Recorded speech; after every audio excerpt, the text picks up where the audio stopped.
Mes parents ont oublié de raccrocher l'appel avec moi, et je les ai entendus dire à ma sœur, vivre avec elle est horrible, mais nous ne restons que pour son argent. Ma sœur a éclaté de rire dès qu'ils ont fini de parler. Je rentrais du travail en voiture quand j'ai appelé ma mère pour lui demander si elle avait besoin de quelque chose à l'épicerie. C'était un mardi soir. La circulation était fluide et j'avais hâte de dîner tranquillement à la maison. Maman a répondu après 2 sonneries. Salut, ma chérie. Non, on n'a besoin de rien. Je vais raccrocher maintenant. J'ai entendu un bruit de froissement, puis le silence, mais l'appel ne s'est pas déconnecté. Et c'est là que je l'ai entendu. La voix de ma mère, plus claire que jamais, parlant à ma sœur Heather. Vivre avec elle est horrible, mais on ne reste que pour son argent. Le rire de Heather a éclaté au téléphone, aigu et cruel. Mes mains tremblaient sur le volant. Ma voiture a légèrement dévié sur la voie suivante, et un klaxon a retenti derrière moi. Je me suis garé sur le bord de la route, mon cœur battant contre mes côtes. Je ne pouvais pas croire ce que je venais d'entendre, mais je n'ai pas raccroché. J'ai continué à écouter, mon téléphone si fort contre mon oreille que ça faisait mal. Maman a continué à parler, sa voix désinvolte, comme si elle discutait de la météo. Elle travaille comme une bête, rentre à la maison et ne fait que dormir. Si ennuyeux. Mais l'argent qu'elle nous donne, c'est fantastique. J'ai eu la nausée. La voix de Heather s'est jointe, plus jeune, plus excitée. Maman, tu sais que Francis vient d'avoir une prime de $30 000 la semaine dernière. Elle a laissé le chèque dans son tiroir. Il y a eu une pause, puis maman a demandé. Peux-tu le prendre? Heather a gloussé. Je peux essayer. Francis me fait entièrement confiance. Elle ne soupçonne jamais rien. Je suis resté figé dans ma voiture. 3 ans. Cela faisait 3 ans que papa était mort. Depuis que j'avais fait venir maman et Heather vivre avec moi dans ma spacieuse maison de banlieue. Je pensais que je faisais ce qu'il fallait. Je pensais être une bonne fille, une bonne sœur.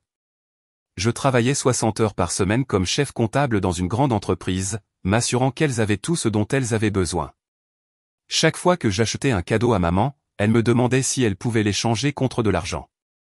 Chaque fois que Heather empruntait de l'argent pour une urgence, elle ne le remboursait jamais. J'avais balayé ça d'un revers de main, pensant que la famille ne tenait pas les comptes. Comme j'avais été stupide. Mon esprit a parcouru des souvenirs, chacun maintenant entaché de suspicion. Le mois dernier, quand je les ai emmenés faire du shopping et que j'ai acheté à maman ce manteau cher qu'elle voulait, elle m'avait serré dans ses bras, des larmes dans les yeux, m'appelant sa précieuse fille. Était-ce faux, aussi? Quand Heather a pleuré à cause de sa voiture en panne et que je lui ai donné $5 000 pour les réparations, était-ce un mensonge? J'avais l'impression de me noyer, cherchant de l'air qui ne remplirait pas mes poumons. L'intérieur de ma voiture semblait étouffant. J'ai baissé la vitre, mais ça n'a pas aidé. L'air du soir était frais, mais la sueur coulait dans mon dos. Je ne pouvais pas rentrer à la maison. Pas encore. Je devais réfléchir. J'ai conduit jusqu'à un café à 3 pâtés de maison de chez moi et je me suis garé au fond du parking. Mes mains tremblaient encore en sortant mon téléphone pour vérifier mon compte bancaire. Je le regardais rarement en détail. Je gagnais bien ma vie, j'économisais automatiquement et je faisais confiance que tout allait bien. Cette confiance me semblait maintenant la plus grande erreur de ma vie. Je me suis connecté à mon compte d'épargne, celui que je construisais depuis l'âge de 22 ans. Mon estomac s'est noué. $25 000 manquaient. Retiré hier. Seules 3 personnes avaient accès à ce compte. Maman, à qui j'avais donné le mot de passe en cas d'urgence, et Heather, à qui je l'avais confié au cas où il m'arriverait quelque chose. J'ai regardé le chiffre à l'écran. $25 000 disparus. Comme ça. Ce n'était pas seulement des mots cruels. C'était du vol. Du vrai vol. J'ai immédiatement appelé la banque, la voix tremblante en expliquant. J'avais besoin de vérifier l'activité récente. La représentante, une femme nommée Sandra avec une voix aimable, a sorti mon compte. Oui, mademoiselle Francis. La transaction a été effectuée depuis votre ordinateur personnel à 14h15 hier, avec le bon mot de passe. Il n'y avait aucun signe d'activité suspecte de notre côté. Ma gorge s'est serrée. Pouvez-vous me montrer l'historique des transactions des 6 derniers mois? Il y a eu une frappe à l'autre bout du fil, puis le silence. Puis Sandra a dit prudemment. Mademoiselle Francis, il y a eu 10 retraits de votre compte d'épargne au cours des 6 derniers mois. 10 retraits? J'ai senti le monde basculer. Combien au total? Ai-je chuchoté. Sandra a fait une pause, puis a dit doucement, 210 000 $. Le téléphone a failli me glisser des mains. 210 000 $. C'était tout. Tout ce que j'avais économisé depuis que j'avais commencé à travailler à 22 ans. 10 ans de planification minutieuse, de vacances sautées, d'achats pratiques au lieu de luxe. Tout parti, volé par les 2 personnes que j'aimais le plus au monde. J'ai remercié Sandra et j'ai raccroché. Je suis resté dans ce parking alors que le soleil se couchait, peignant le ciel de nuances d'orange et de rouge qui semblaient d'une beauté moqueuse. Comment le monde pouvait-il paraître si normal alors que le mien venait d'imploser? J'avais besoin de preuves solides, non seulement pour confirmer ce que je savais déjà instinctivement, mais pour m'assurer qu'elle ne pourrait pas mentir pour s'en sortir. J'ai pris une profonde inspiration, j'ai démarré ma voiture et je suis rentré à la maison. Mais je ne suis pas entré par la porte d'entrée. Je me suis garé dans la rue et j'ai fait le tour de ma maison. La fenêtre de ma chambre était au 1er étage, et je la laissais toujours légèrement ouverte pour l'air frais. Je suis passé par là, reconnaissante d'avoir suivi mes cours de yoga. Ma chambre était vide. Je pouvais entendre la télévision jouer en bas. Maman et Heather regardant une émission de télé-réalité, leur rire flottant à travers les conduits d'aération. Ce rire me rendait heureuse autrefois. Maintenant, il me donnait la chair de poule. Je me suis assise à mon bureau et j'ai ouvert mon ordinateur portable. Mes mains ont bougé automatiquement, vérifiant l'historique du navigateur. C'était là. Plusieurs connexions à mon compte bancaire depuis le profil utilisateur de Heather sur mon ordinateur.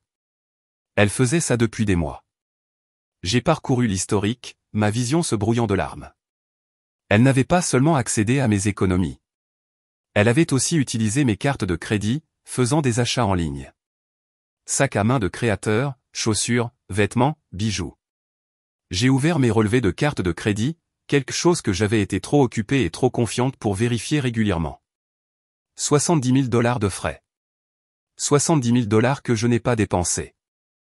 Ma sœur m'avait volé plus de 280 000 $ au total, et j'avais été trop aveugle pour le voir.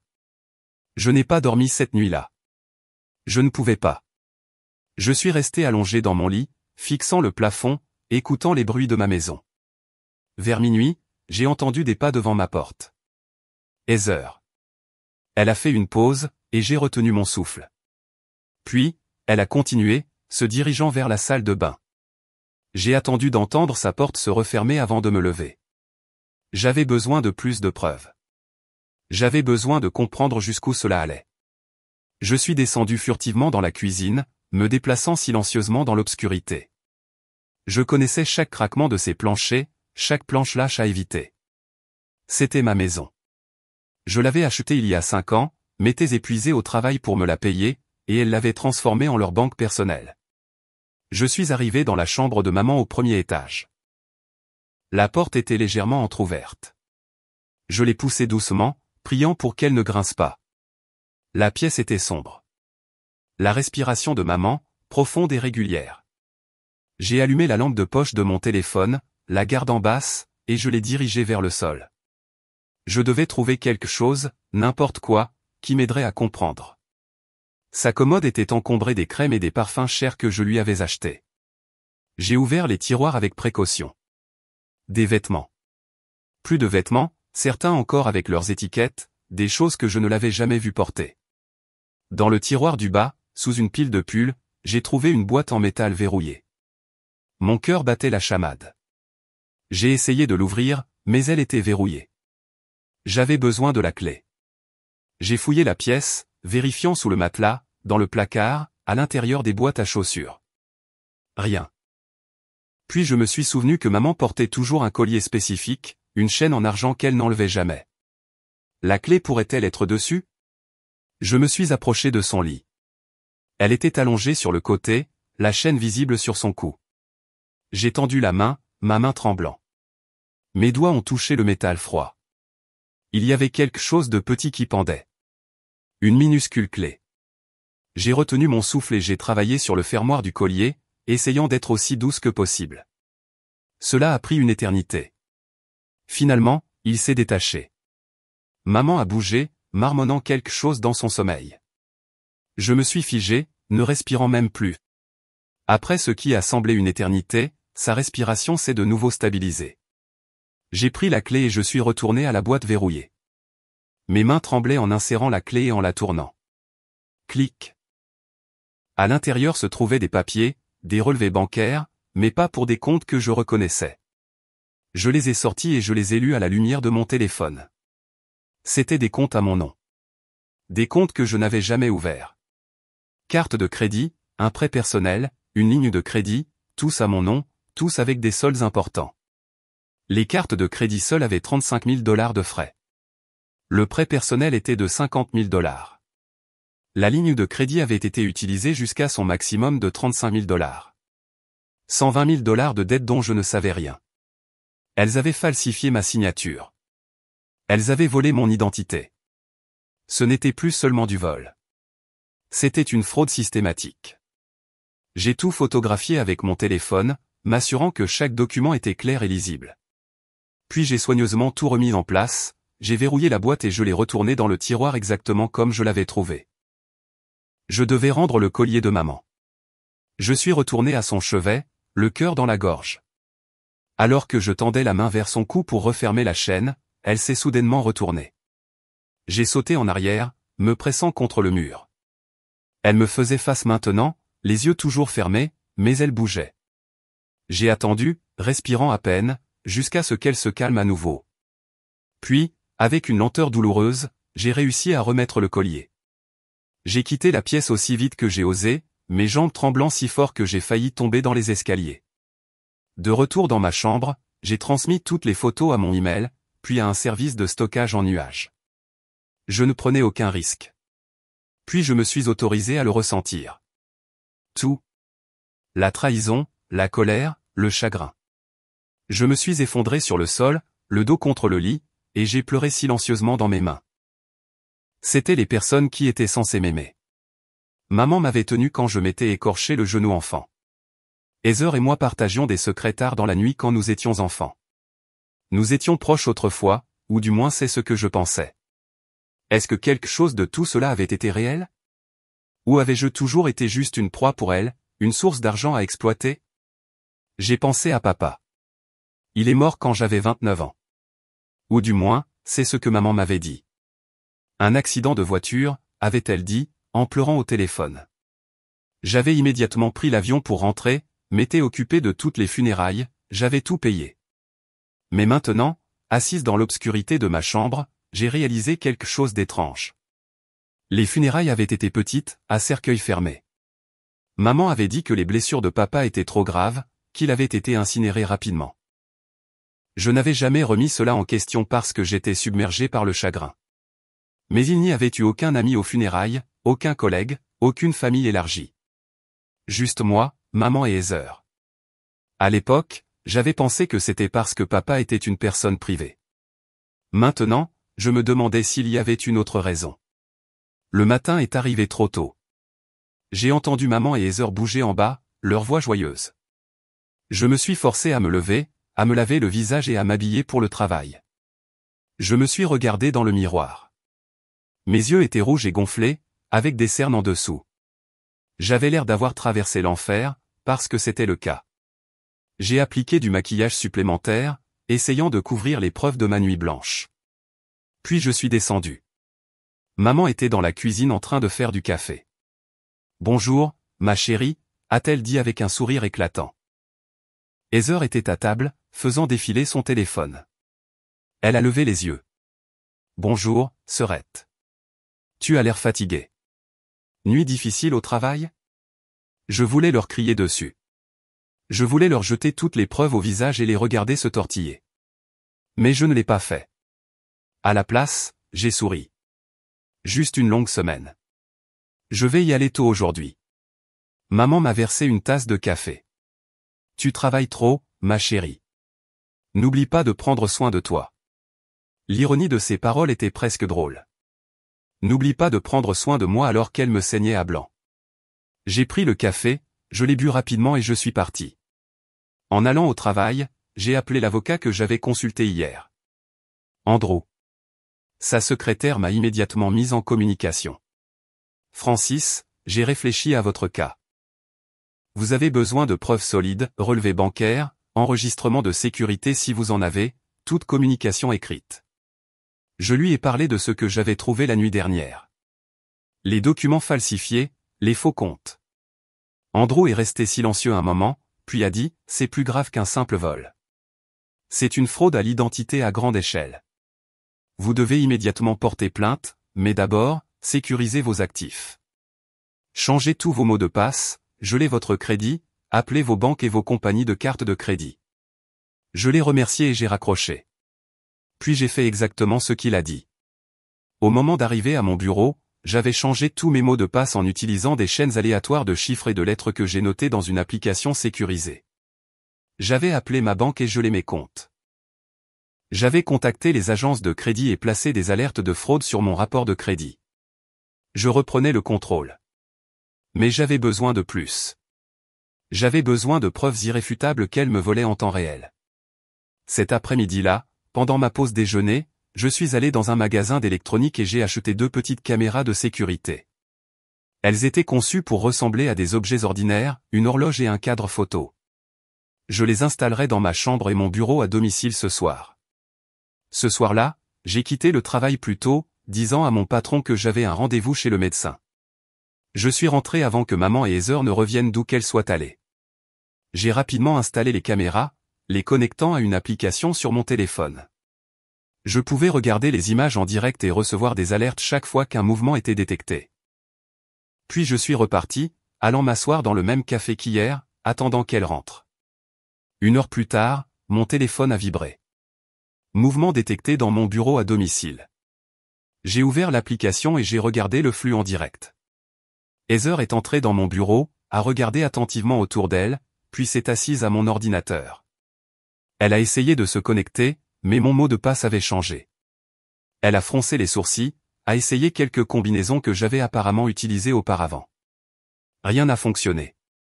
Puis elle a sorti son téléphone et a passé un appel. Je ne pouvais pas entendre l'audio à travers la caméra, mais j'ai regardé sa bouche bouger. Elle avait l'air frustrée. Après quelques minutes, elle a raccroché, a regardé les papiers sur mon bureau, puis est partie. J'ai laissé échapper un souffle que je ne savais pas que je retenais.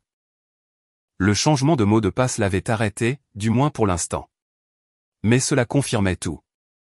Elle me volait systématiquement, et elle essayait de le faire à nouveau en ce moment même.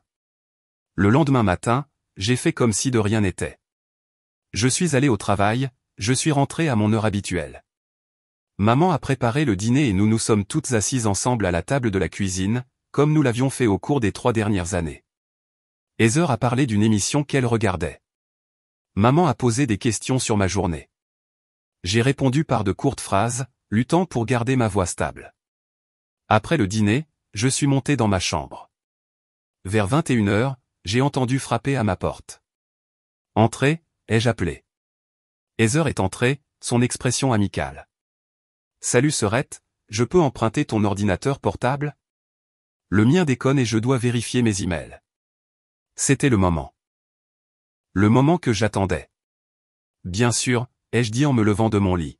« Laisse-moi juste te connecter. » J'ai ouvert mon ordinateur portable, j'ai délibérément tapé le mauvais mot de passe 3 fois, en faisant semblant que c'était accidentel.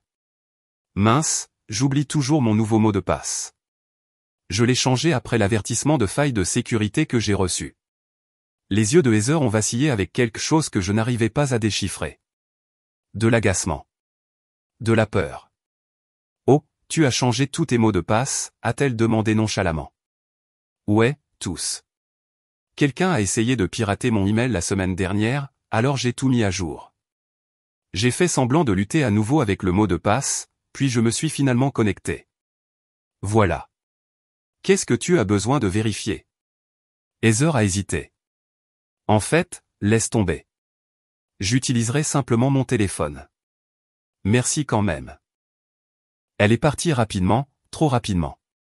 Je l'ai regardée partir, le cœur battant la chamade. Elle avait prévu d'accéder à nouveau à mes comptes, et maintenant elle savait qu'elle ne le pouvait pas. J'ai attendu 30 minutes, puis j'ai discrètement quitté ma chambre et je me suis tenu dans le couloir.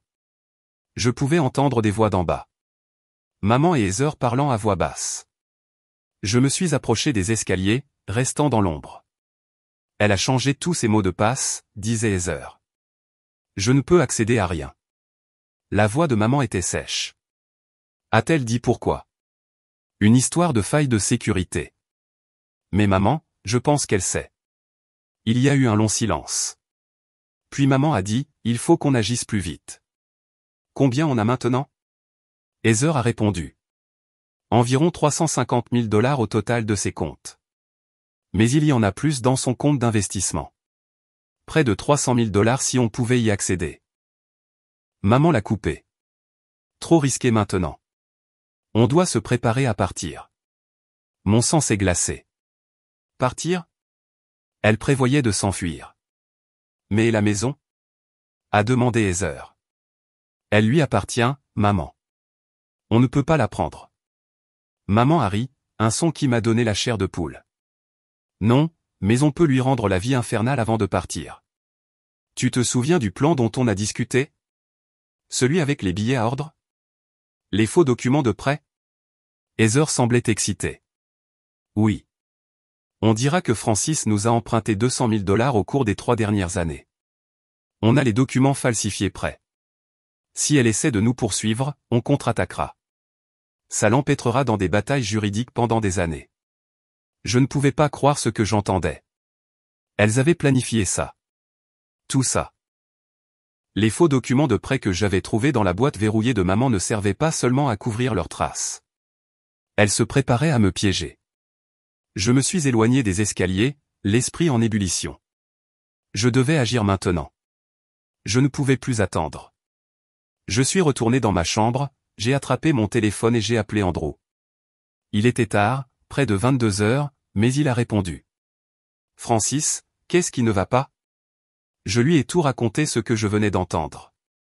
Elle prévoit de partir. Elle prévoit de me piéger avec de faux documents de prêt. Andrew est resté silencieux un moment, réfléchissant. Vous devez porter plainte ce soir, et vous devez récupérer ces documents de la chambre de votre mère. Pouvez-vous le faire en toute sécurité? J'y ai réfléchi. Maman et Heather étaient toujours en bas. Je peux essayer. Soyez prudente, a prévenu Andrew. S'ils soupçonnent que vous êtes au courant, cela pourrait devenir dangereux. J'ai raccroché et je me suis ressaisi. Je devais le faire. Je suis redescendu, me déplaçant aussi silencieusement que possible. Maman et Heather étaient dans le salon maintenant, la télévision allumée. Je pouvais les voir à travers l'embrasure de la porte. Je me suis glissé dans la chambre de maman, fermant doucement la porte derrière moi. Je suis allé directement au tiroir du bas, j'ai sorti la boîte verrouillée, mais elle n'était pas là. Mon cœur s'est serré. Elle l'avait déplacée. J'ai cherché frénétiquement mais silencieusement, vérifiant chaque tiroir, chaque cachette à laquelle je pouvais penser. Rien. Elle devait l'avoir emmenée en haut, dans la chambre de Heather. J'ai quitté la chambre de maman et je me suis dirigé vers les escaliers. Mais en atteignant la première marche, la lumière du salon s'est éteinte. J'ai entendu des pas. Je me suis pressé contre le mur, retenant mon souffle. Maman est passée, se dirigeant vers la cuisine. Elle ne m'a pas vu. J'ai attendu qu'elle soit partie, puis je me suis dépêché de monter les escaliers. La chambre de Heather était au bout du couloir. La porte était fermée. J'ai collé mon oreille contre elle, écoutant. Silence. J'ai essayé la poignée. Verrouillée. Bien sûr, elle était verrouillée. Je suis retourné dans ma chambre, l'esprit tourbillonnant. J'avais besoin de ces documents, mais je ne pouvais pas y accéder à moins de faire quelque chose de radical. Le lendemain matin, je me suis déclaré malade au travail. J'ai attendu que maman et Heather quittent la maison. Elles ont dit qu'elles allaient faire du shopping, qu'elles seraient parties quelques heures. Dès que leur voiture a quitté l'allée, je suis allé dans la chambre de Heather. Je n'avais jamais crocheté de serrure auparavant, mais j'avais regardé assez de vidéos YouTube pour connaître les bases. À l'aide d'une épingle à cheveux et d'un petit tournevis de ma boîte à outils, j'ai travaillé sur la serrure. Cela a pris 15 minutes de tentatives frustrantes, mais finalement, elle s'est ouverte avec un clic. J'ai poussé la porte et je suis entré. La chambre de Heather était en désordre. Des vêtements partout, du maquillage éparpillé sur sa commode. J'ai cherché rapidement, vérifiant sous son lit, dans son placard, dans les tiroirs de son bureau. Finalement, je l'ai trouvée. La boîte verrouillée était au fond de son placard, cachée sous une pile de chaussures. Je l'ai ouverte avec la clé que j'avais secrètement copiée 2 nuits auparavant en empruntant le collier de maman. À l'intérieur se trouvaient les documents que j'avais vus auparavant, plus de nouveaux. Un billet à ordre, daté et signé avec ma signature falsifiée, déclarant que j'avais emprunté 50 000 $ à Martha et que j'acceptais de les rembourser avec intérêt. Une autre note de 75 000 $. Une autre de 30 000 $. 3 faux prêts totalisant 155 000 $. Mais il y avait autre chose. Un billet d'avion. 2 billets d'avion en fait. Un pour Martha, un pour Heather. Destination, Mexico. Date de départ, dans 3 jours. Elle partait. Elle partait vraiment, et elle prévoyait de tout prendre et de disparaître. J'ai tout photographié. Les billets, les faux documents de prêt, tout. Puis j'ai entendu quelque chose qui m'a glacé le sang. Une portière de voiture qui claque. Elles étaient de retour plus tôt. J'ai tout remis dans la boîte verrouillée, je l'ai fermée et j'ai couru hors de la chambre de Heather. J'ai à peine eu le temps de fermer sa porte quand j'ai entendu la porte d'entrée s'ouvrir en bas. Francis a appelé maman. Tu es à la maison? Je pensais que tu travaillais aujourd'hui. J'ai pris une inspiration, essayant de calmer ma voix. Je suis malade, ai-je appelé d'en haut. Je suis resté à la maison aujourd'hui. J'ai entendu des pas dans les escaliers. Heather est apparue, ses yeux allant immédiatement à la porte de sa chambre. Elle s'est approchée, a essayé la poignée. Elle était déverrouillée. J'avais oublié de la reverrouiller. Elle s'est tournée vers moi, son expression suspicieuse. Étais-tu dans ma chambre? Non, ai-je dit, essayant d'avoir l'air confuse. Pourquoi serais-je dans ta chambre? Elle m'a fixé un long moment, puis a poussé sa porte et est entrée. Je suis allé dans ma propre chambre et j'ai fermé la porte, le cœur battant la chamade. C'était juste. Trop juste. J'ai entendu Heather bouger, vérifier des choses. Puis le silence. J'ai attendu, respirant à peine.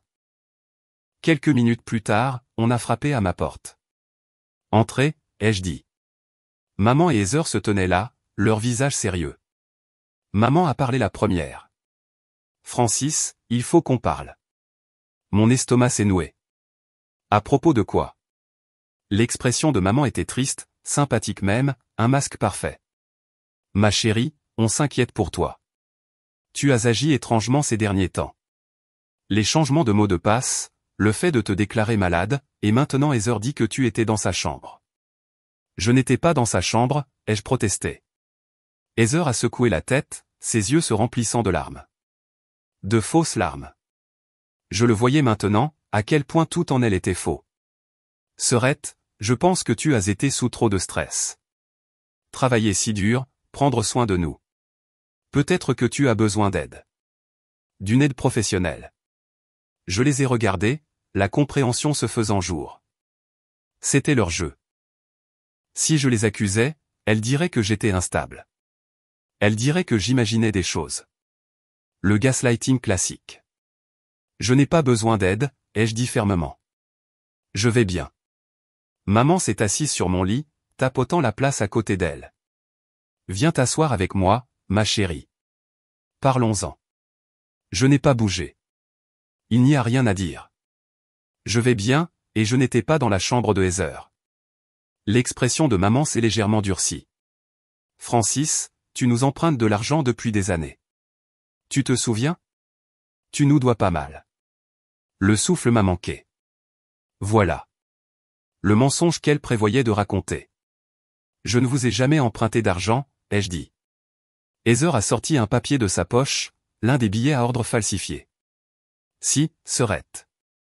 Tu étais ivre une nuit, pleurant à propos de dettes. On t'a aidé. Tu as signé ça. J'ai regardé le document, ma signature falsifiée.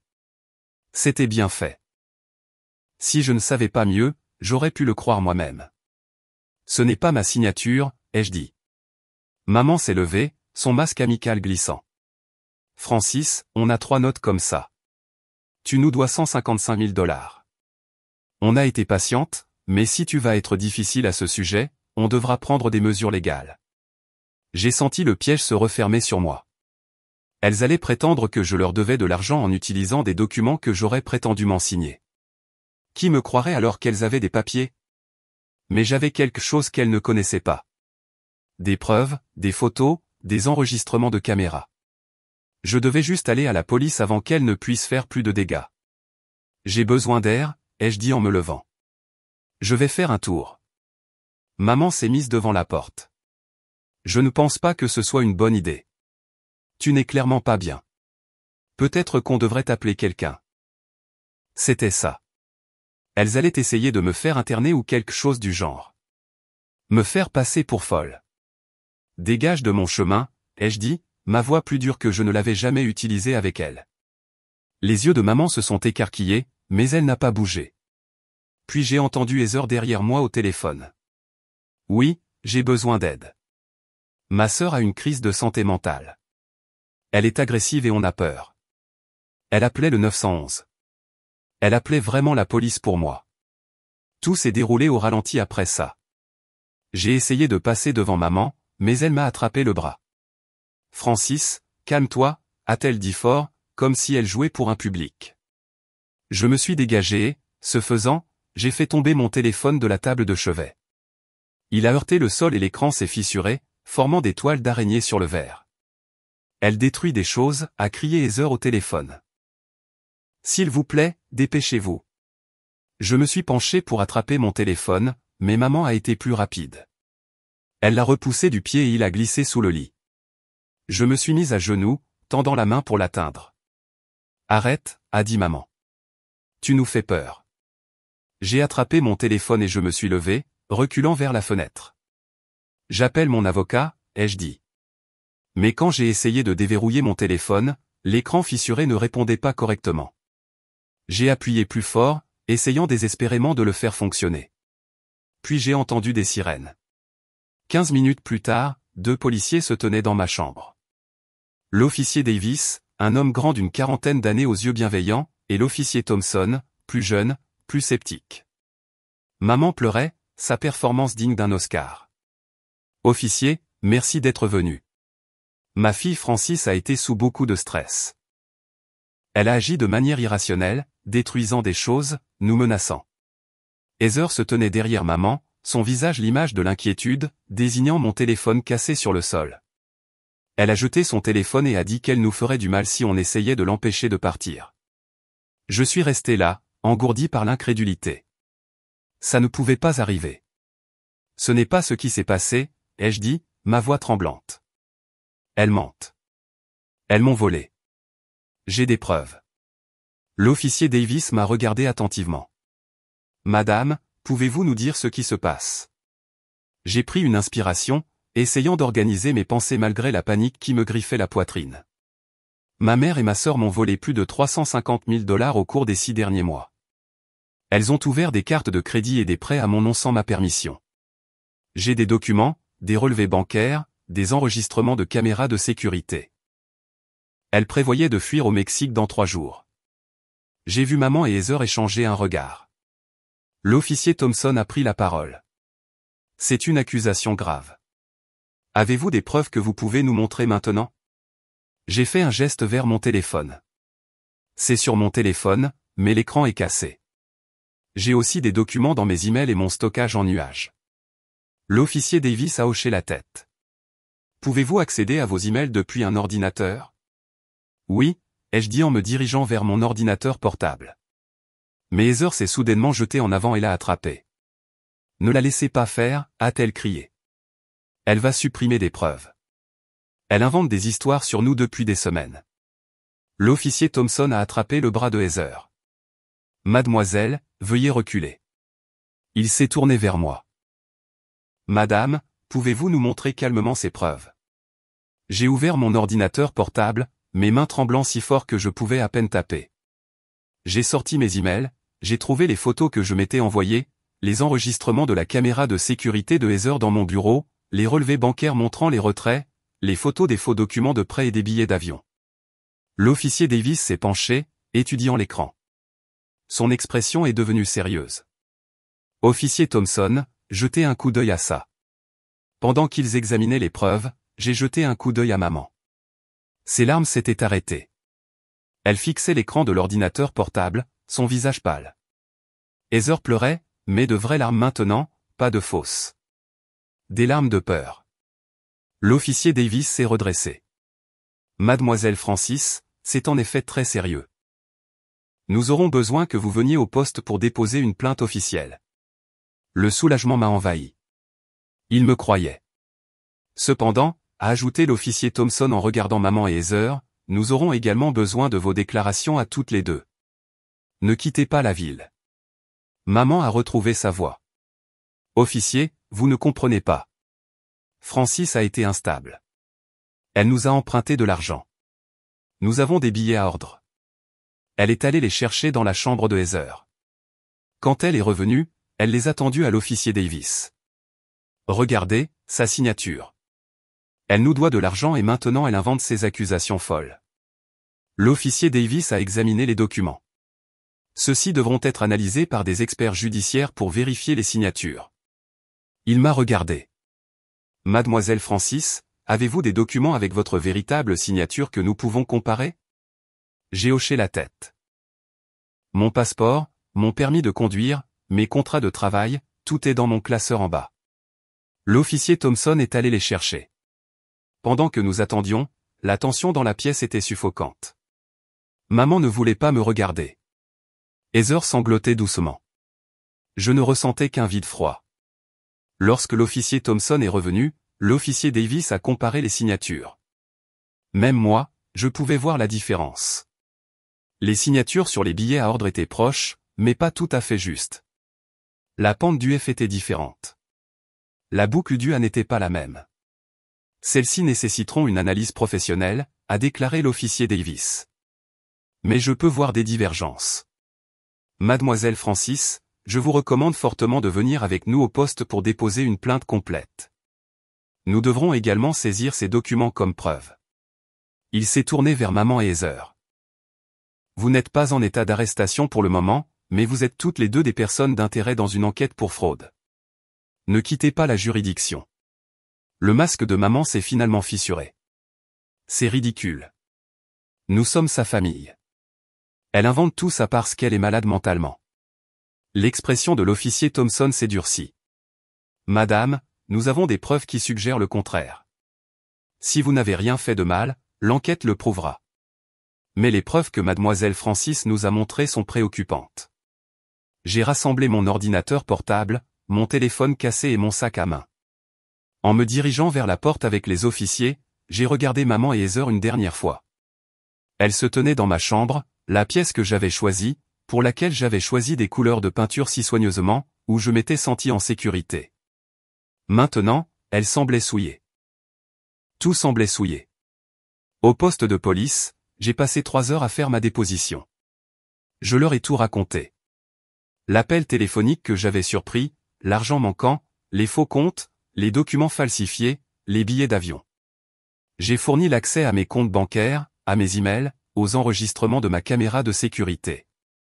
L'officier Davis a été minutieux et patient, prenant des notes, posant des questions de clarification. Mademoiselle Francis, je veux que vous sachiez que nous prenons la fraude financière très au sérieux, surtout lorsqu'elle implique des membres de la famille qui exploitent la confiance. Quand j'ai finalement terminé, il était plus de minuit. L'officier Davis m'a ramené chez moi. Nous enquêterons à fond sur cette affaire, m'a-t-il assuré. En attendant, je vous recommanderais de rester ailleurs si possible. Avez-vous des amis ou de la famille chez qui vous pouvez rester? J'ai failli rire de l'ironie. De la famille. J'ai une collègue qui pourrait me laisser dormir sur son canapé. Il a hoché la tête. Bien. Et mademoiselle Francis, changez vos serrures de main.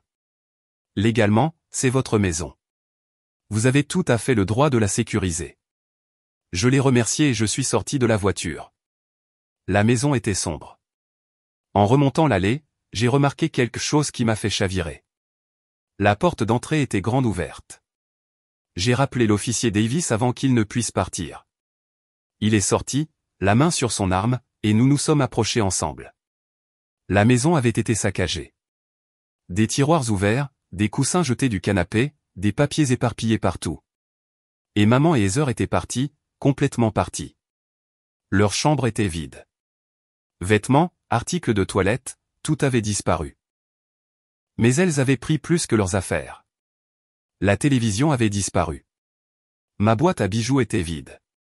Mon sac d'ordinateur portable que j'avais laissé sur la table avait disparu, ainsi que mon ordinateur portable de secours. Même certains de mes appareils de cuisine avaient été emportés. Elles avaient dépouillé l'endroit comme des sauterelles. L'officier Davis l'a immédiatement signalé. Nous avons un cambriolage possible et des suspects en fuite. Il s'est tourné vers moi. Je suis désolé, mademoiselle Francis. Nous aurions dû les retenir. J'ai traversé ma maison, voyant la destruction. 3 ans.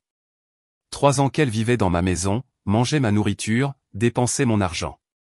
Et c'est comme ça que ça s'est terminé, en volant tout ce qu'elles pouvaient transporter et en disparaissant dans la nuit. L'officier Davis est resté pendant que d'autres officiers venaient documenter la scène et prendre des photos. Une détective, une femme nommée Sarah Rodriguez, est arrivée vers 2 heures du matin. Elle était vive d'esprit et efficace. Mademoiselle Francis, nous avons émis un avis de recherche pour Martha et Heather. Savez-vous quel genre de voiture elles ont? Je lui ai parlé de la Honda Civic bleue de Heather, celle que je l'avais aidée à acheter l'année dernière. La détective Rodriguez a hoché la tête. On les trouvera. En attendant, vous devriez documenter tout ce qui manque pour votre déclaration d'assurance. L'assurance. C'est vrai. Je devrais les appeler. L'ajouter à la liste croissante des choses que je devais faire pour remettre ma vie en ordre. La détective Rodriguez est partie vers 3 heures du matin. L'officier Davis a proposé de rester jusqu'à ce que je puisse sécuriser la maison, mais je lui ai dit que ça irait. Je n'allais pas bien, mais j'avais besoin d'être seul. Je me suis assise sur mon canapé, entouré des décombres de ma maison et de ma vie, et je me suis finalement laissé aller. J'ai pleuré jusqu'à ne plus avoir de larmes, de grands sanglots qui secouaient tout mon corps.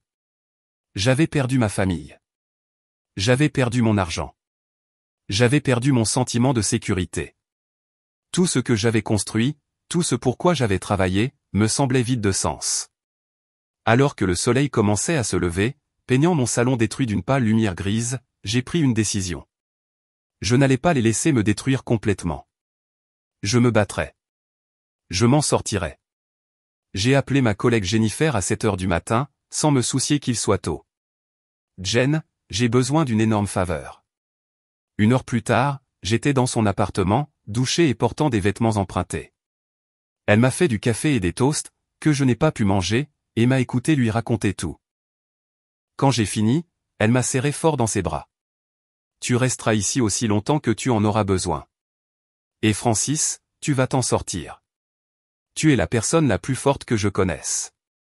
Les 2 semaines suivantes ont été un tourbillon de dépositions à la police, de réunions à la banque et de déclarations d'assurance.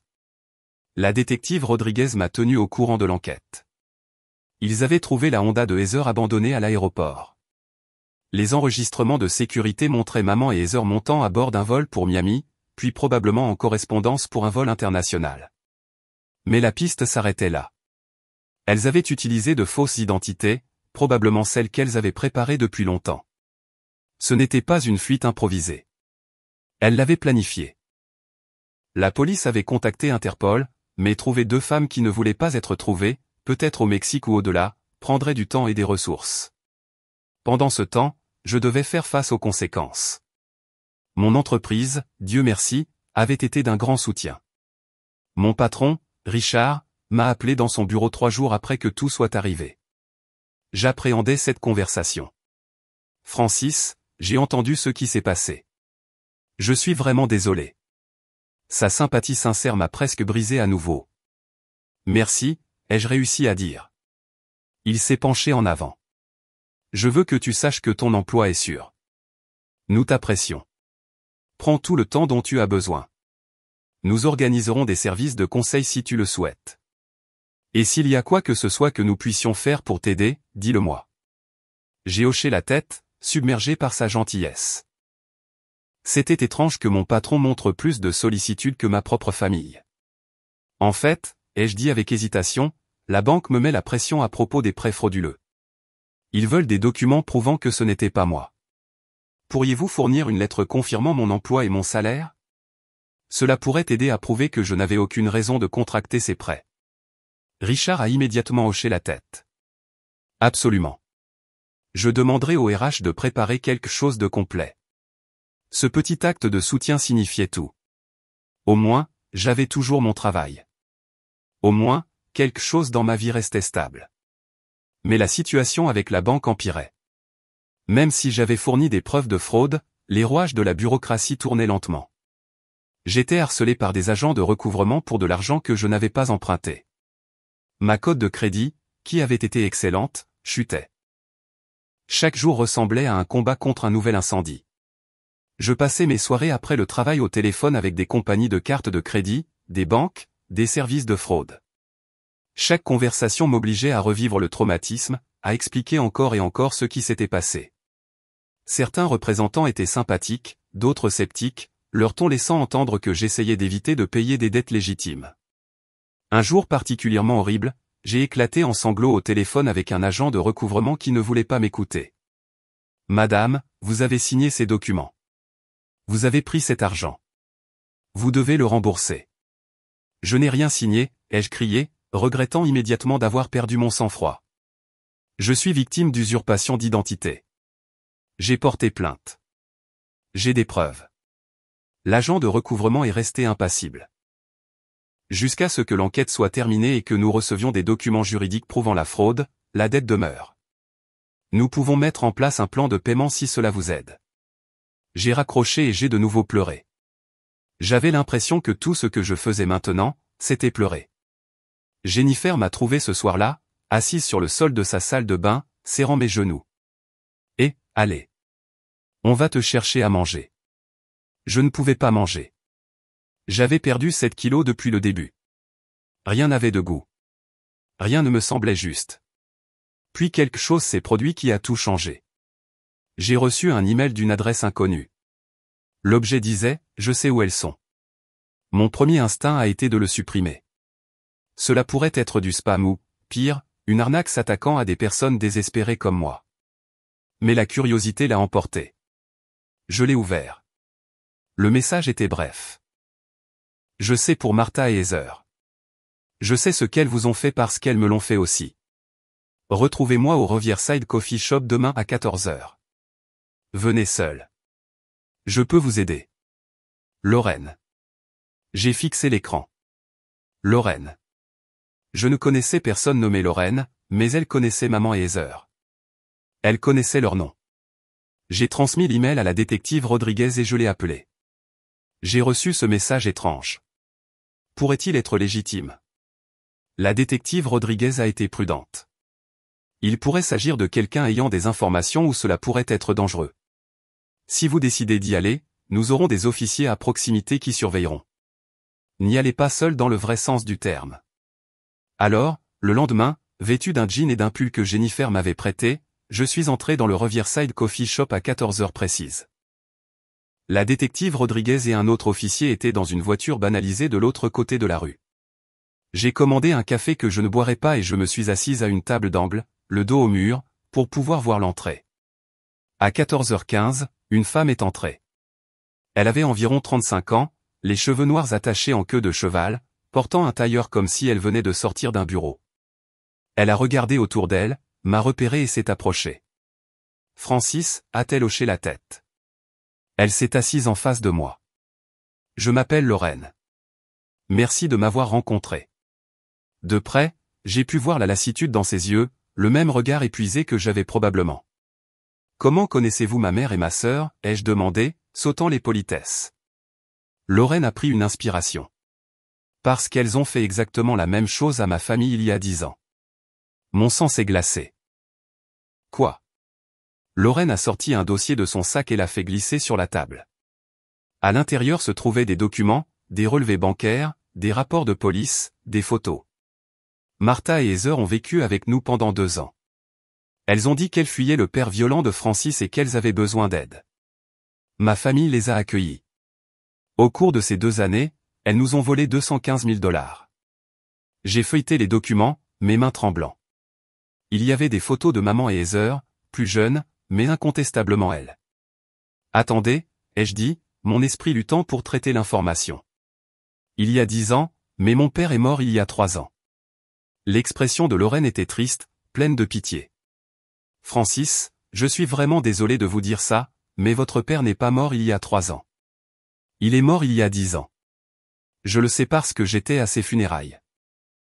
Ma mère et votre mère étaient cousines germaines. Ce qui fait de nous des cousines au 2e degré. Le monde a basculé. C'est impossible. J'étais aux funérailles de papa il y a 3 ans. Je me suis occupé de tout. Lorraine a secoué la tête. Ce n'était pas réel. Votre père, Harold, est mort dans un accident de voiture il y a 10 ans. Martha a touché son assurance vie, environ 400 000 $. Puis elle et Heather ont disparu. Elles sont venues chez nous en premier, prétendant avoir des ennuis, avoir besoin d'aide. Après nous avoir vidés, elles ont de nouveau disparu. Mais j'ai vu le certificat de décès. Ai-je protesté faiblement? J'ai planifié les funérailles. Un faux certificat de décès est facile à falsifier si vous connaissez les bonnes personnes, a déclaré Lorraine. Et ces funérailles, qui étaient là? J'ai réfléchi. Vraiment réfléchi. C'était un petit service, à cercueil fermé parce que maman avait dit que les blessures étaient trop graves. Crémation rapide, pas de visite, et les participants étaient maman, Heather, moi et quelques personnes que je ne reconnaissais pas, des gens que maman disait être des collègues de papa. Pensez-y, a pressé Lorraine doucement. Avez-vous déjà vu son corps? Avez-vous parlé à l'un de ses vrais amis ou de sa famille? Avez-vous vérifié quoi que ce soit de manière indépendante? L'horrible vérité s'est installée en moi comme un linceul. Je ne l'avais pas fait. J'avais été si affligée, si confiante, que j'avais pris tout ce que maman me disait pour argent comptant. Elles ont simulé sa mort pour que je les prenne en pitié, ai-je chuchoté. Pour que je les accueille, que je leur donne de l'argent. Lorraine a hoché la tête. C'est leur schéma. Après nous, nous avons essayé de les retrouver. Nous avons engagé un détective privé.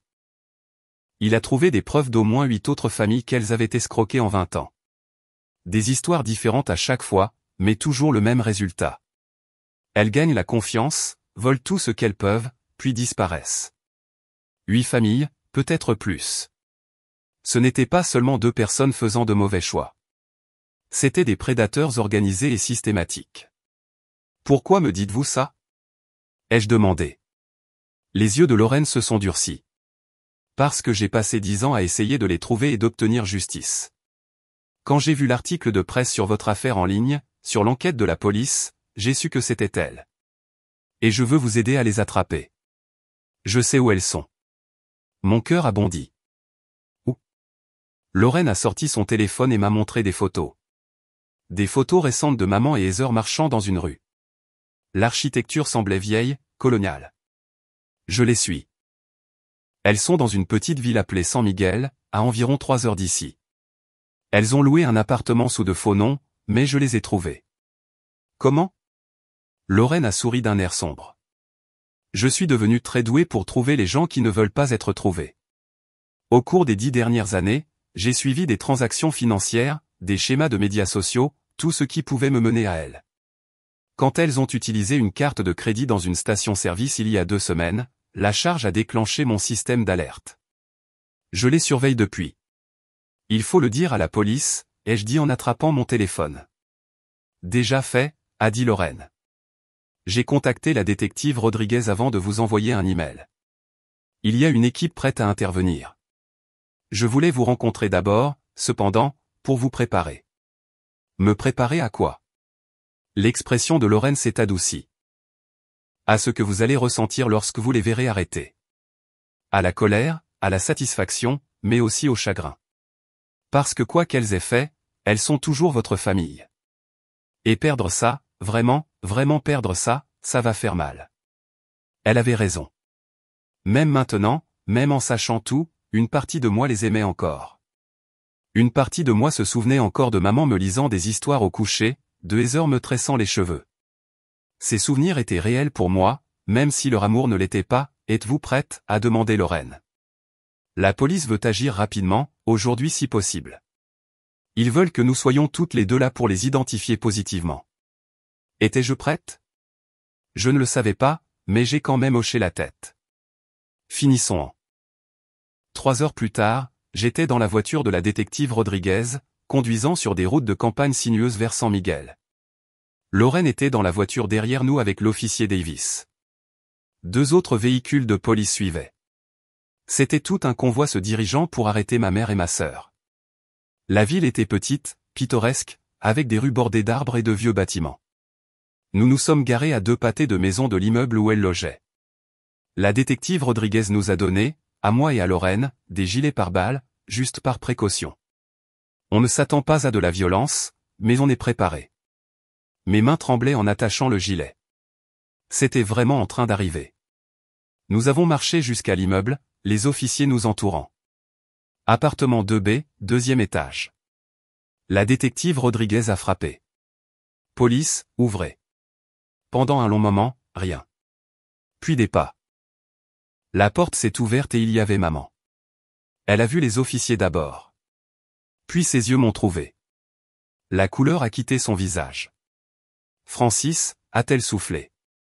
Puis elle a essayé de claquer la porte, mais l'officier Davis a été plus rapide.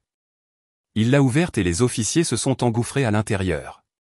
Heather était assise sur le canapé, regardant son téléphone.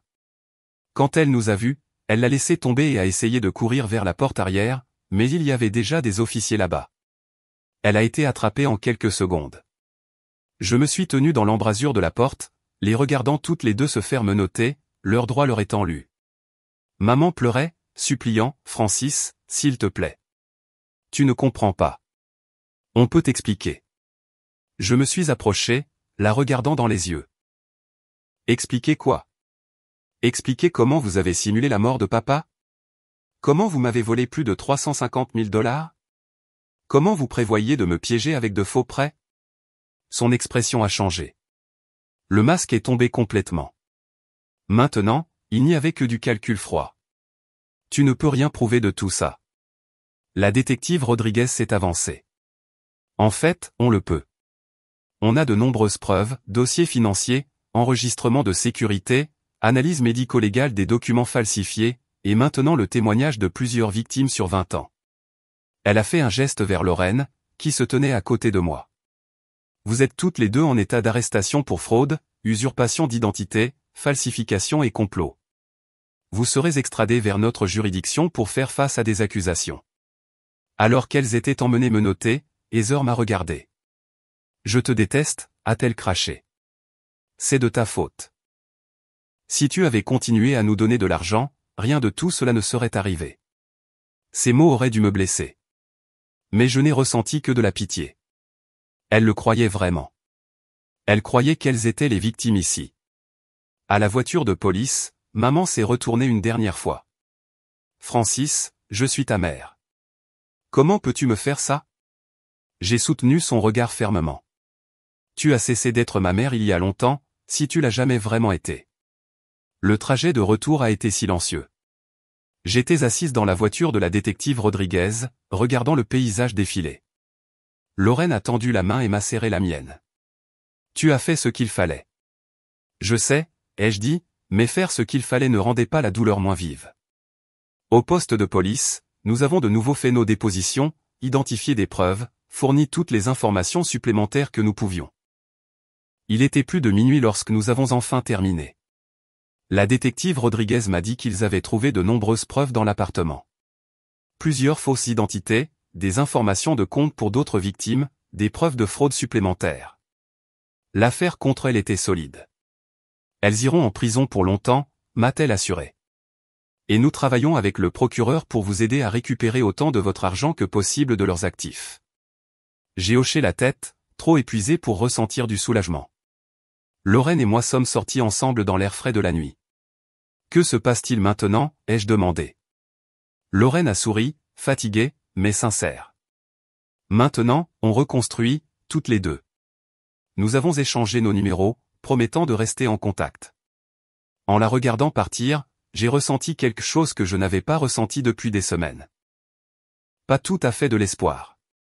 Pas encore. Mais peut-être la possibilité de l'espoir.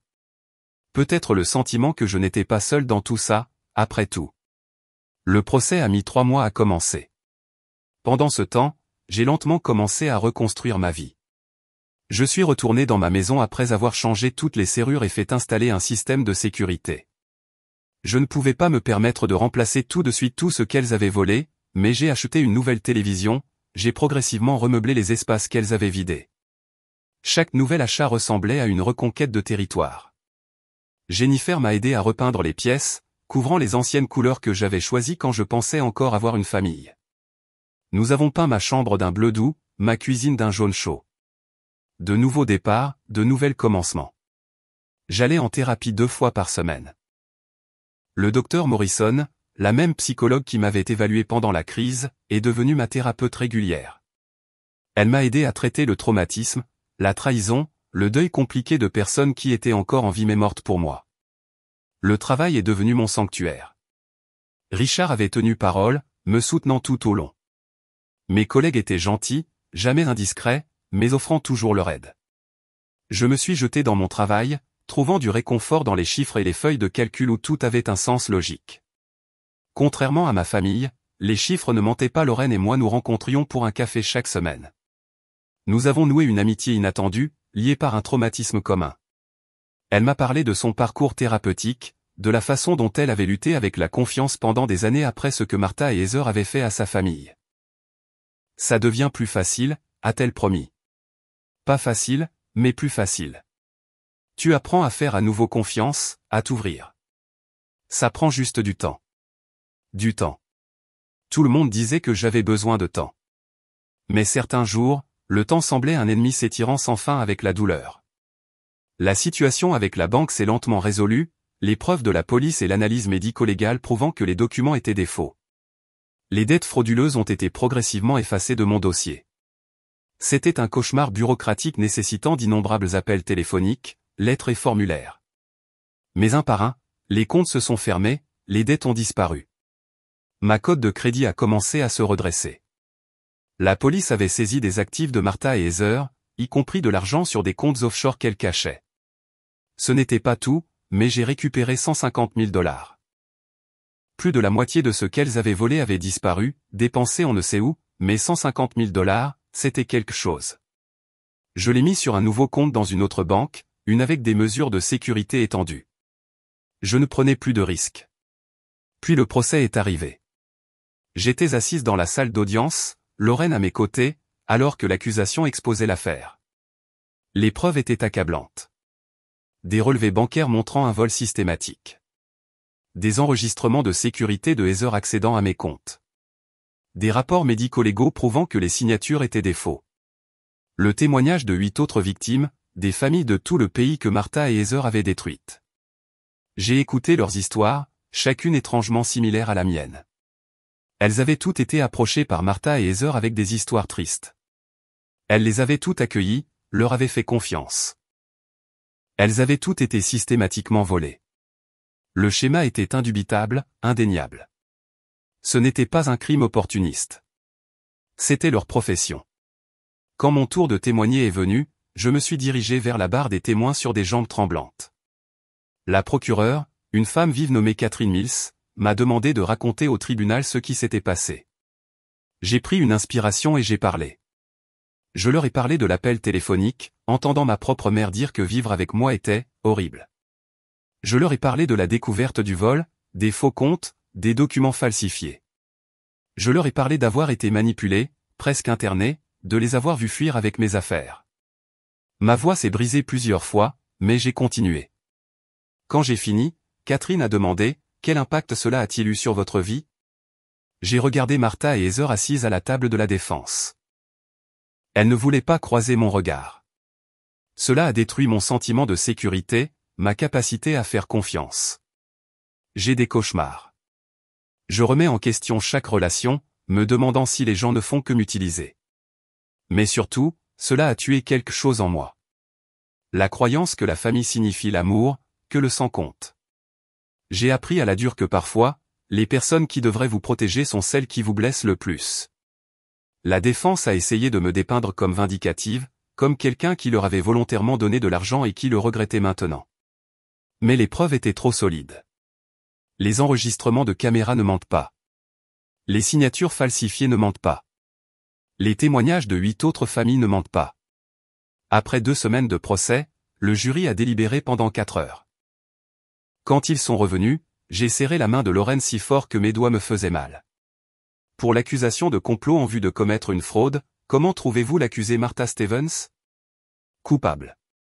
Pour l'accusation d'usurpation d'identité? Coupable. Un par un. Coupable. Coupable. Coupable. 42 chefs d'accusation entre les deux. Chaque chef d'accusation, coupable. Martha a fondu en larmes. De vraies larmes cette fois. Des larmes de désespoir. Heather est restée de marbre, fixant le vide. La sentence a été prononcée 2 semaines plus tard. J'ai lu une déclaration d'impact de la victime, tout comme Lorraine et 3 autres victimes. Nous avons parlé de la dévastation financière, mais plus important encore, de la destruction émotionnelle, de la façon dont elles avaient utilisé la confiance comme une arme, transformé l'amour en un outil d'exploitation. La juge, une femme plus âgée aux cheveux gris acier et aux yeux vifs, a écouté chaque mot. Puis elle s'est adressée directement à Martha et Heather. En 30 ans de carrière, j'ai vu de nombreux fraudeurs. Mais ce qui rend vos crimes particulièrement odieux, c'est la trahison de la confiance familiale. Vous n'avez pas seulement volé de l'argent. Vous avez volé des gens qui vous aimaient, qui vous ont ouvert leur maison et leur cœur. Vous êtes des prédateurs de la pire espèce. Des prédateurs qui exploitent la gentillesse humaine. Elle a condamné Martha à 15 ans de prison fédérale. Heather a reçu 12 ans. Cela aurait dû ressembler à une victoire. La justice rendue. Mais en les regardant être emmenées enchaînées, je me suis senti vide, creuse. Elles allaient en prison, mais je ne pouvais pas récupérer les années que j'avais perdues, l'innocence, la capacité de faire confiance facilement. C'était parti pour toujours. Dehors, au palais de justice, les journalistes nous ont assaillis. L'affaire avait fait la une des journaux nationaux, l'audace du crime attirant l'attention. J'ai fait une brève déclaration.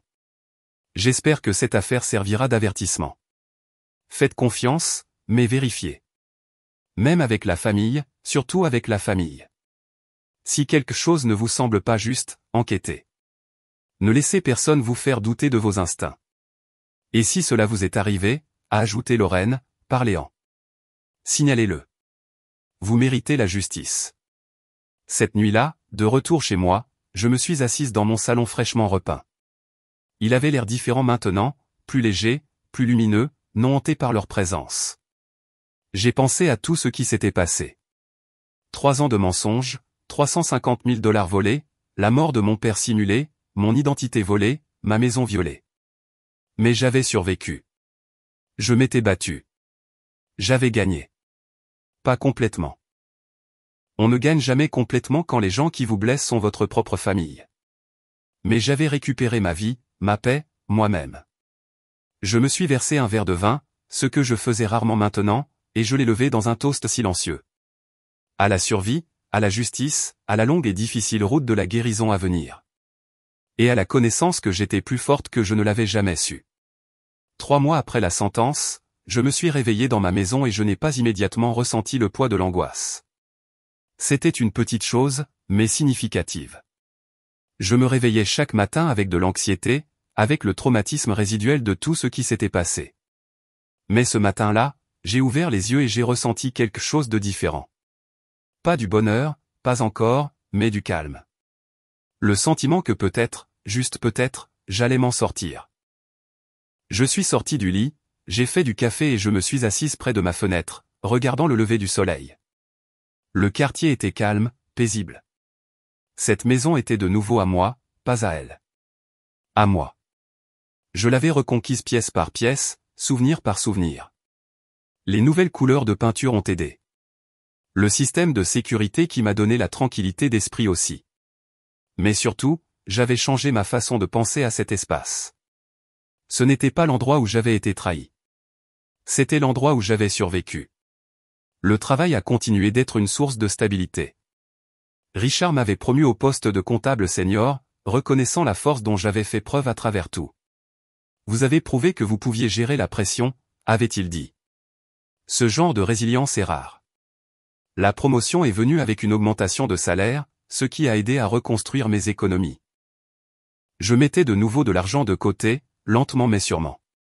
Chaque dollar me semblait précieux maintenant, durement gagné. Je comprenais sa valeur d'une manière que je n'avais jamais eue auparavant. Lorraine et moi étions devenus de vrais amis, pas seulement liés par le traumatisme, mais véritablement connectés. Nous nous rencontrions chaque samedi matin pour un café. Parfois, nous parlions de ce qui s'était passé, mais de plus en plus, nous parlions de tout le reste. Des choses normales, films, livres, frustrations au travail, rêves d'avenir. Elle sortait avec quelqu'un de nouveau, un homme gentil qui connaissait son histoire et respectait ses limites. Tu trouveras ça aussi, m'a-t-elle assuré lorsque j'ai exprimé des doutes sur le fait de faire à nouveau confiance à quelqu'un de manière romantique. Quand tu seras prête. J'avais commencé à aller à un groupe de soutien pour les victimes de fraude. Entendre les histoires d'autres personnes m'a aidé à me sentir moins seul. Nous partagions des stratégies d'adaptation, des conseils juridiques, un soutien émotionnel. Une femme, Margaret, avait été escroquée par son propre fils. Je pensais que ça allait me tuer, a-t-elle dit au groupe.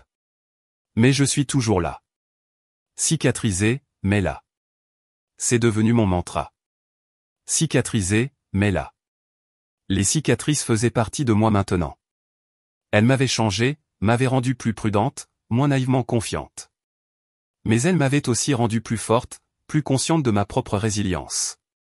J'avais survécu à quelque chose qui aurait dû me briser, et cette connaissance me portait à travers les jours difficiles. Le docteur Morrison m'a aidé à surmonter le deuil compliqué. Vous faites le deuil de la famille que vous pensiez avoir, a-t-elle expliqué. C'est valable. Ces relations, même si elles étaient basées sur des mensonges, vous semblaient réelles. C'est normal de les pleurer. J'ai écrit des lettres que je n'ai jamais envoyées à maman, à Heather, à papa, qui était mort 10 ans avant même que je le sache. Dans ces lettres, j'ai déversé tout ce que je ressentais. La colère, la trahison, la tristesse. Même des moments d'amour réticents pour les personnes que j'avais cru qu'elles étaient. Écrire m'a aidé. Brûler les lettres ensuite m'a encore plus aidé. Regarder le papier se recroqueviller et noircir, les mots disparaissant dans la fumée, était cathartique. Lâcher prise, petit à petit. J'ai renoué avec de vieux amis que j'avais négligés pendant les 3 années où je m'étais concentré uniquement sur le travail et la famille. Jennifer, qui m'avait hébergé pendant la crise, est devenue l'une de mes plus proches confidentes.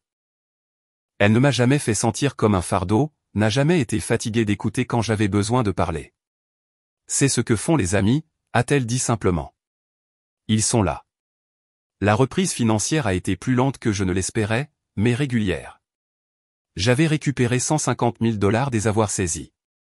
Le reste avait disparu, perdu à jamais dans ce qu'elles avaient dépensé. J'ai essayé de ne pas y penser. L'argent pouvait être regagné. La confiance et la tranquillité d'esprit étaient plus difficiles à reconstruire, mais j'y travaillais. J'avais appris à être intelligente avec l'argent, à vérifier mes comptes chaque semaine, à surveiller constamment mon crédit. J'avais appris les limites. J'avais appris que la générosité ne signifiait pas être un paillasson. Que l'aide aux autres ne devait pas se faire au détriment de sa propre destruction. C'étaient des leçons que j'avais payées cher, mais elles étaient miennes maintenant, gravées dans mon âme. Je ne les oublierai pas 6 mois après le procès, j'ai fait quelque chose auquel je pensais depuis un moment. J'ai visité la vraie tombe de papa. Lorraine m'avait donné l'emplacement, un cimetière à 3 heures de route où il avait été enterré il y a 10 ans. Je me suis tenu devant sa pierre tombale, lisant son nom, Harold Matthews, et les dates. Mort il y a 10 ans, pas 3. J'ai déposé des fleurs sur la tombe et je lui ai parlé. Je suis désolé de ne pas avoir été là. Je ne savais pas, maman m'a menti, a menti surtout. Mais je suis là maintenant. Je suis là et je vais bien. J'espère que tu es en paix, papa. J'espère que où que tu sois, tu sais que je t'aimais. Le vent bruissait dans les arbres, transportant l'odeur de la terre fraîche et des fleurs. C'était comme un adieu. Un vrai adieu cette fois, pas le deuil fabriqué des fausses funérailles que maman avait orchestrées. C'était honnête, brut, réel. J'ai pensé au pardon, un concept que le docteur Morrison avait abordé en thérapie. Le pardon n'est pas pour eux, avait-elle dit. C'est pour vous. C'est libérer la colère pour qu'elle ne vous empoisonne pas, je n'en étais pas encore là. Peut-être que je ne le serai jamais. Mais j'apprenais à lâcher la rage brûlante qui m'avait consumé les premiers jours. Je ne pouvais pas rester en colère éternellement. C'était trop épuisant, trop corrosif. À la place, j'ai canalisé mon énergie dans la construction de quelque chose de mieux. J'ai commencé à faire du bénévolat dans une organisation d'éducation financière, enseignant aux gens comment se protéger de la fraude. Si mon expérience pouvait aider ne serait-ce qu'une personne à éviter ce que j'avais traversé, cela en valait la peine. J'ai partagé mon histoire lors d'ateliers, regardant les visages des gens passer du choc à l'inquiétude, puis à la détermination. Vérifiez vos rapports de crédit, leur disais-je. Mettez en place des alertes sur vos comptes. Faites confiance, mais vérifiez. Vérifiez toujours. Lorraine et moi avons discuté d'écrire un livre ensemble sur nos expériences, un guide pour les victimes de fraude, un avertissement sur l'abus financier familial. On pourrait aider tellement de gens, a-t-elle dit, les yeux brillants de détermination. J'étais d'accord. Transformer notre douleur en quelque chose de productif, quelque chose qui pourrait protéger les autres, me semblait juste. Nous avons commencé à esquisser des chapitres, à comparer nos notes, à élaborer notre message. C'était une guérison en soi, transformant le statut de victime en plaidoyer. Un soir, assise dans mon salon aux murs jaunes frais et aux nouveaux meubles, j'ai réalisé quelque chose de profond. J'étais heureuse. Pas délirante, parfaitement heureuse, mais contente, en paix. J'avais construit une vie qui était vraiment la mienne, non définie par l'obligation envers des gens qui m'avaient exploité. J'avais de vrais amis, un travail significatif, un but, et surtout, je m'avais, moi, entière, cicatrisée, mais pas brisée. J'ai pensé à la Francis qui était rentrée chez elle ce mardi soir, celle qui avait surpris cette conversation téléphonique dévastatrice. Elle avait été si confiante, si naïve, s'épuisant au travail pour des gens qui la considéraient comme une simple ressource à exploiter. Je l'ai un peu pleuré, cette version innocente de moi-même. Mais j'ai aussi célébré qui j'étais devenue. Plus forte, plus sage, plus méfiante, oui, mais aussi plus authentique. Je ne jouais plus l'amour pour des gens qui ne le méritaient pas. Je ne donnais plus sans fin sans attendre un respect de base en retour. J'avais appris de la manière la plus dure possible que la famille ne se définit pas par le sang. Elle se définit par le comportement, par l'amour démontré par des actions, pas seulement des mots. Lorraine était plus une famille pour moi maintenant que Martha et Heather ne l'avaient jamais été. Jennifer aussi. Mes collègues qui m'avaient soutenu aussi. La famille, c'était les gens qui étaient là, qui se souciaient, qui prouvaient leur amour par la constance et la gentillesse. Alors que j'étais assise là, le soleil se couchant derrière ma fenêtre, j'ai pensé au message que je voulais partager avec quiconque pourrait entendre mon histoire. Ne laissez personne vous culpabiliser de vous protéger. Ne laissez personne utiliser votre amour comme une arme contre vous.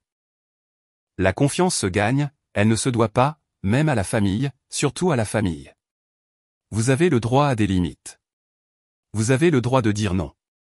Vous avez le droit de vous éloigner des gens qui vous blessent, peu importe qui ils sont. Et si quelqu'un vous fait sentir fou de remarquer son mauvais comportement, faites confiance à vos instincts. Vous n'êtes pas fou. Vous n'avez pas tort. Vous voyez la vérité et ils essaient de la cacher. Défendez-vous. Signalez les abus financiers. Battez-vous. Vous méritez mieux que d'être exploité. Vous méritez mieux que de voir votre gentillesse utilisée comme une arme contre vous. Et vous méritez de savoir que la survie est possible. La guérison est possible. Le bonheur, le vrai bonheur, est possible même après une trahison aussi profonde. Je me suis versé une tasse de thé et j'ai sorti mon journal, quelque chose que le docteur Morrison m'avait encouragé à tenir. J'ai écrit sur ma journée, sur les petites victoires, les moments de paix. Puis j'ai écrit quelque chose que je n'avais pas pu écrire auparavant. Je me pardonne de ne pas l'avoir vu plus tôt, de leur avoir fait confiance, d'avoir cru à leurs mensonges. Je me pardonne. Des larmes ont glissé sur mes joues, mais ce n'étaient pas des larmes de douleur. C'étaient des larmes de libération, de lâcher prise, de me choisir, de comprendre que je n'avais rien fait de mal en étant gentille, en étant généreuse, en aimant ma famille. Elles avaient mal agi en abusant de cet amour. Leurs actions étaient à elles de les assumer, pas à moi de les porter. J'ai fermé le journal et j'ai regardé autour de ma maison, mon sanctuaire, mon nouveau départ. J'ai pensé à demain et au jour d'après et à tous les jours à venir. Il y aurait encore des moments difficiles, des déclencheurs, des revers, la guérison n'était pas linéaire. Mais il y aurait aussi de la joie, de la croissance, des liens avec des gens qui se souciaient vraiment, de nouvelles expériences non alourdies par le poids de soutenir des gens qui ne donnaient rien en retour. Et j'ai réalisé quelque chose de profond. En perdant ma famille, j'avais gagné quelque chose d'inestimable. Je m'étais gagné. La vraie moi, pas la version épuisée et exploitée qui s'était tuée à la tâche pour des gens qui ne l'appréciaient pas, mais la moi authentique. Celle qui connaissait sa valeur. Celle qui comprenait qu'être seule était infiniment mieux que d'être utilisée. Celle qui pouvait repérer les signaux d'alarme et faire confiance à ses instincts. Celle qui avait survécu et en était sortie plus forte. Cette Francis était quelqu'un dont j'étais fier. Cette Francis était quelqu'un que je pouvais aimer. Et cela faisait toute la différence. Alors, si vous regardez ceci et que vous avez vécu quelque chose de similaire, si quelqu'un dans votre famille vous a trahi, vous a volé, vous a fait douter de vous, je veux que vous sachiez quelque chose. Ce n'est pas de votre faute. Vous n'êtes pas stupide d'avoir fait confiance. Vous n'êtes pas faible d'avoir aimé. Vous êtes humain. Et les humains sont programmés pour faire confiance à leur famille, pour croire en ces liens. Lorsque cette confiance est violée, c'est dévastateur. Mais cela ne vous définit pas. Ce qui vous définit, c'est ce que vous faites ensuite. Restez-vous silencieux ou parlez-vous? Les laissez-vous vous détruire ou vous battez-vous? Laissez-vous la trahison vous rendre amer ou la laissez-vous vous rendre plus sage? J'ai choisi de me battre. J'ai choisi de parler. J'ai choisi de devenir plus sage et j'ai choisi de vivre. Vraiment vivre, pas seulement exister dans l'ombre de leur exploitation. C'est mon message pour vous. Choisissez-vous. Choisissez votre guérison. Choisissez votre avenir parce que vous méritez tellement plus que ce qu'ils vous ont donné. Maintenant, je veux vous entendre. Avez-vous subi des abus financiers de la part d'un membre de votre famille? Comment avez-vous géré cela? Qu'est-ce qui vous a aidé à guérir? Partagez vos histoires dans les commentaires. Votre expérience pourrait aider quelqu'un d'autre qui traverse cela en ce moment. Et si cette histoire a résonné en vous, veuillez cliquer sur ce bouton j'aime et vous abonner à cette chaîne. Partagez cette vidéo avec toute personne qui pourrait avoir besoin de l'entendre. Ensemble, nous pouvons sensibiliser à la fraude familiale et aider à protéger les autres de vivre ce que nous avons traversé. Merci d'avoir écouté mon histoire. Merci pour votre soutien. Je vous souhaite à tous la guérison, la paix et le courage de vous défendre. N'oubliez pas, vous n'êtes pas seul. Nous sommes dans le même bateau. Prenez soin de vous et ne laissez jamais personne vous faire sentir petit pour protéger votre cœur et votre vie. Vous comptez. Votre bien-être compte et vous méritez des gens qui vous traitent comme vous le faites.